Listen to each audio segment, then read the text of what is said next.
দীর্ঘ একটা সময় যাবৎ দেশের বাহিরে ছিলেন জনাব তারেক রহমান যুক্তরাজ্যে 17 বছর প্লাস সময়। এরপর যখন আওয়ামী লীগ সরকারের পতন হলো, আমরা সবাই ভাবতেছিলাম তিনি কেন আসেন না। এরপর একদিন যখন তারেক রহমান বললেন যে তার আসাটা শুধুমাত্র তার ব্যক্তি ইচ্ছার উপর না, এখানে অনেক কিছু কানেক্টেড, তখন জনগণের মধ্যে মনে হলো যে জনাব তারেক রহমানের কি প্রাণের নিরাপত্তা নিয়ে কোনো রকম ডিস্টারবেন্স আছে, অথবা তিনি কি আসলে নিরাপত্তাহীনতায় ভুগছেন। দেশে এমন কোন মাইকালাল আছে যে তারেক রহমানের উপর হাত দিবে, প্রকাশ্যে হয়তো নাই। বিএনপি জনাব তারেক রহমান অথবা এখানে যে সিস্টেমটা কাজ করছে, তারা ভয় পাচ্ছেন কোনো আততায়ী লাইক হাদির মতন বা অন্যান্য ভাবে। শহীদ প্রেসিডেন্ট জিয়াউর রহমান শেষ হয়েছেন, বঙ্গবন্ধু শেখ মুজিবুর রহমান মারা গেছেন, বা এরপরে ওই দেশে অনেক ঘটনা ঘটছে, সম্ভবত এই টাইপের ভয় পাচ্ছেন। তো এই সকল নানান ইস্যুকে মাথায় রেখে জনাব তারেক রহমান যখন বাংলাদেশে এই মুহূর্তে বসবাস করছেন, তার সিকিউরিটি বা প্রটোকল গোয়েন্দা রাষ্ট্রীয়ভাবে দলীয়ভাবে বিশেষ নজরদারিতে কিন্তু তার বাসভবন, তার মুভমেন্টের এরিয়াকে নজরদারিতে রাখা হয়। এখন গতকালকে হঠাৎ করে তারেক রহমানের যেই বাসভবন এরিয়া আছে অর্থাৎ গুলশান, ওনার বাড়ির আশেপাশে যে এরিয়াগুলো আছে খুবই নজরদারিতে আছে। তো সেখান থেকে দুইজনকে আটক করেছে পুলিশ এবং সিএসএফ অর্থাৎ চেয়ারপারসন সিকিউরিটি ফোর্স।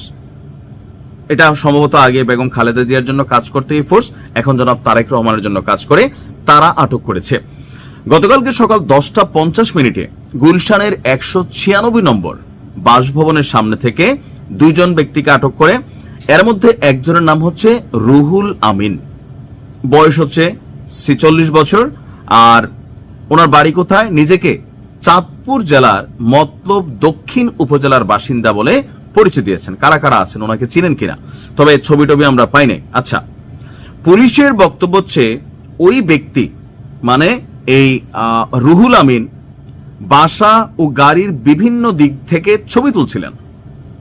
এখন তারেক রহমানের বাড়ির আশেপাশে গিয়া আপনি ছবি তুলতেছেন, মানে সেলফি না, এরকম একটা আছে না যে সেলফি, ওরকম না, বিভিন্ন দিক থেকে তিনি ছবি তুলতেছিলেন। আর এই বিষয়টি সন্দেহজনক মনে হয়েছে আপনার চেয়ারপারসনের যে সিকিউরিটি ফোর্স আছে, পাশাপাশি পুলিশেরও। আর এই সন্দেহ থাকার কারণে পুলিশ তাকে আটক করে। আটক করার পর তাকে ব্যাপক জিজ্ঞাসাবাদ করা হয়, তারপর তাকে ছেড়ে দেওয়া হয়।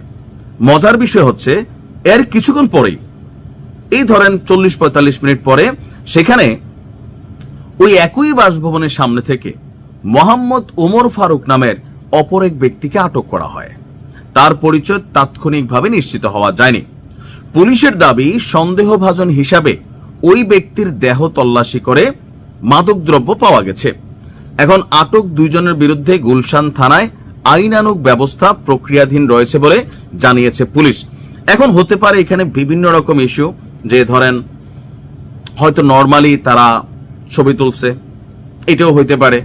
তবে যেহেতু তারেক রহমান এই এলাকায় বসবাস করেন, এই বাড়ির আশেপাশে অনেক কিছু, যেখান থেকে ওনার বাড়ি দেখা যায়, বাড়ির ভিতর দেখা যায়, সো প্রত্যেকটা বাড়ির আশেপাশে কিন্তু পুলিশের গোয়েন্দা সেলের, বিএনপির যে সেলগুলো আছে, তারা কিন্তু নজরদারি করছে। সিসি ক্যামেরা তো আছেই। হইতে পারে যে গাঁজা নিয়ে গেছে, এখন তারা এমনি আটক করছে, গাঁজা পাওয়া গেছে। আবার হতে পারে কোনো মোটিভ থাকতেই পারে, কারণ বাংলাদেশে রাষ্ট্রপ্রধানদের পরিণতি এমনই হয়েছে, বা বিভিন্ন সময় যে হাদি বা আরো অনেক কিছু ঘটতেছে এই দেশে। সো কোনো কোনো ছোট জিনিসকে কিন্তু হালকা নেওয়ার সুযোগ নাই। আর আপনারা যারা অতি উৎসাহী নেতাকর্মী আছেন বা সাধারণ মানুষ আছেন, গুলশানে গেলাম, তারেক রহমান বাড়িটা দেখলাম, একটা সেলফি তুলি, একটা ছবি নেই, আপনিও কিন্তু বিপদে পড়তে পারেন এই মুহূর্তে। কারণ এই সময়টাতে ওনার নিরাপত্তা ইস্যুটা খুবই গুরুত্বপূর্ণভাবে দেখছে সরকার এবং বিএনপি। আমরা চাই বাংলাদেশে প্রত্যেকে নিরাপদ থাকুক, এটা রাষ্ট্রের দায়িত্ব নিরাপত্তা নিশ্চিত করা। ভালো থাকুন।